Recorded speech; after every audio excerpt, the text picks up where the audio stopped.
We're going to first start out by doing a little information search and evaluation. One of the first things I want to do is I want to get to know the horse.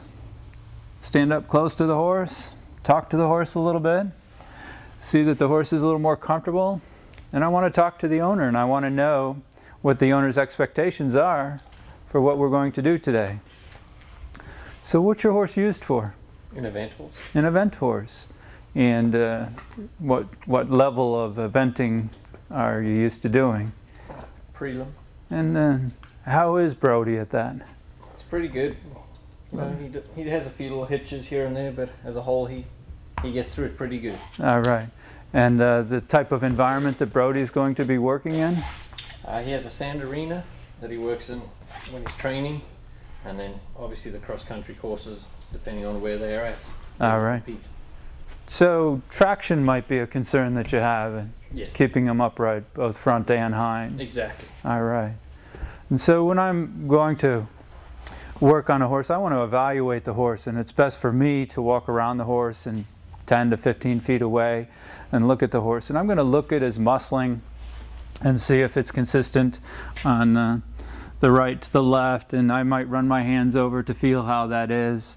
I'm going to stand back and look, and remember, Brody's a little relaxed, so he's got his leg up and he's standing in a relaxed position. So we're going to take in the information that we get by walking around him and compile it all together and not open up and say anything until we've done that. And when I'm looking at Brody, I want to see if the muscling is uniform on the top, because that'll tell me if he's using his limbs in a similar manner. And I'm going to run my hands down and feel how that is. And that also comforts the horse a little bit too, give him a pat once in a while. I'm going to look at the stance in his legs and which one is forward and which one is back. That'll give me an indication of maybe there's a soreness or a lameness. I'm going to pick up the limbs in the natural range of motion. I'll let him know I'm here. I'm going to push his weight over a little bit. Here we go, Brody. Put my shoulder into his shoulder, reach down. And I'll just give him a little twist at the fetlock and pick that up in the natural range of motion. I'm going to look down that limb and just eye down it, and I see that he goes in a little bit at the fetlock, and he may have a little rotation there. I can see that the frog points in towards. I'm going to look at the wear pattern on that shoe, because that's very important when I'm defining what I'm going to put on him next time. I see he has a little more wear over on the outside corner here and on the outside or lateral heel. I'm just going to take this information into consideration as I move around the horse. I'm also going to look back at his hoof pastern angle. Is he broken back, meaning his heels are low? There's a broken back angle here. Is he broken forward? He has quite a low heel there. He has a little more foot to the medial side or inside than he has on the outside or the lateral side. Again, just taking this information into consideration when we're going to define what type of shoe we're going to put on him. I reach down. I'm going to stay close to him, run my hand down his leg, kind of pull on his fetlock and cup the bottom of that foot. And then when I walk back, I'm going to walk back slowly in the natural range of motion. Just kind of put my knee underneath his hock. And I'm going to look down that limb and evaluate that limb. Goes in a little bit at the fetlock, pretty straight. He's knocked down the outside quarter here. The outside is worn more than the inside or the medial side.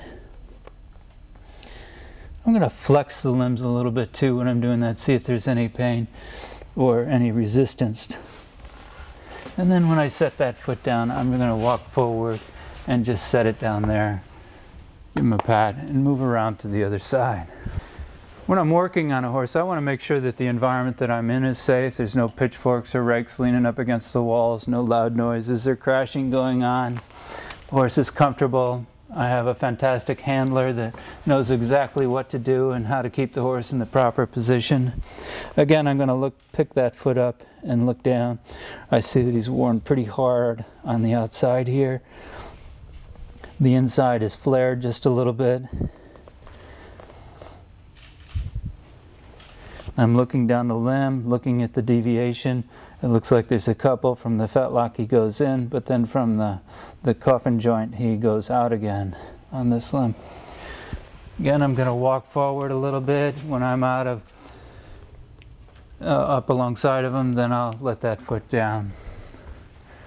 Let him know everything's all right. And go to the forelimb. I'm going to pick that up here. I'm going to look for any defects in the hoof wall. He's got a false quarter here, or an old crack. He also goes in a little bit at the fetlock, and then it looks like he goes in a little more at the coffin joint. And he's got a high heel here, a little lower here. And when he stands, he's quite base narrow, meaning his hooves are closer together than he is up here at the chest. So he's going to land hard on the outside of those hooves with his deviations and with his stance. Before I go any further, I'm also going to lift those limbs in the natural motion going forward. So as a farrier, I often pick up the front hooves and take them forward in order to finish that hoof off. To finish my clinching, I'll just pick that up and take it in the natural range of motion. And if we look down this limb, we can see he goes out a little bit at the knee and then in at the fetlock and possibly in a little more down here, plus rotation.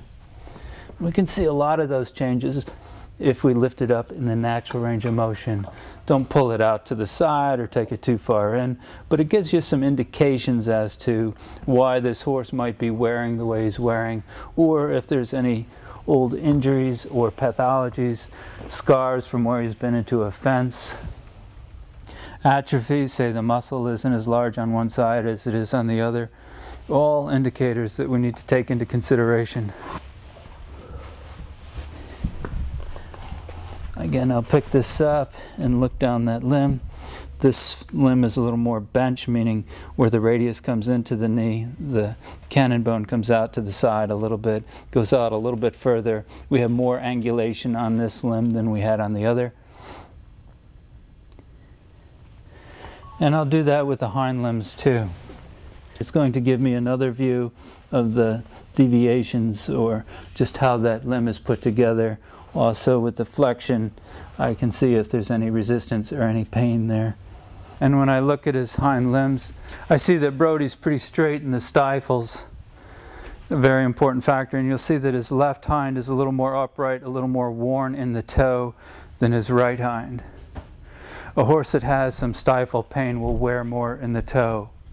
A horse that has some hock pain will wear more to the outside heel. And it's possible for him to have a little bit of both, but I see that his left hind is worn more in the toe than his right hind. Gives me an indication that maybe his stifle is a little sore there. I'm not diagnosing, I'm just taking this information, and I'm going to use it when I'm defining the type of the shoe. On his right hind, you'll see that he's worn more to the outside. I might look for bumps or swellings in the hock.